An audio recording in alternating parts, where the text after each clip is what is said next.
Hey guys, ওই যে একদম সোজা, এটা আমার রুম থেকে একদম বিচে সোজা চলে যাওয়া যায় এই রোডটা দিয়ে। আর আমরা আছি রিগেল প্যালেসে আছি। আর এটা আমার ব্যালকনি সবসময় খুব পছন্দের ছিল, আমার কাছে ব্যালকনি থাকলে ভালো লাগে।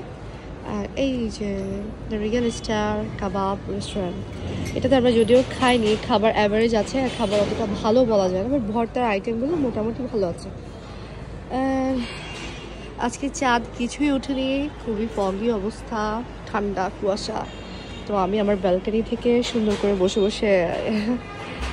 বসে দেখছিলাম এগুলো, কারণ কাল সন্ধ্যাবেলায় চলে যাব ঢাকা, আবার বাসায় চলে যাব।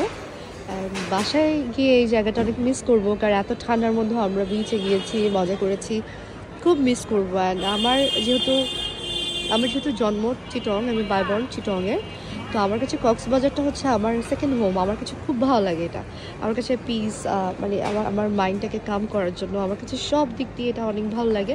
অ্যান্ড আমি যখনই সময় পাই তখনই আমি চলে আসি এখানে।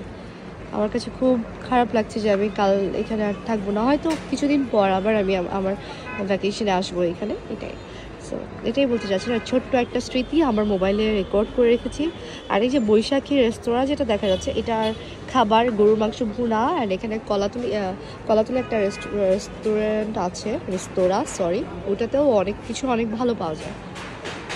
তাই তো আমাদের বাঙালিদের কাছে কক্সবাজার আসলে খুব সুন্দর একটা জায়গা। সাগরের পাড়ে বসে যখন আপনি পা ভিজাবেন, বসে যখন সাগরের গর্জন শুনবেন, ওর মনে হয় না আপনার ঠান্ডা হওয়ার জন্য আর কিছু দরকার।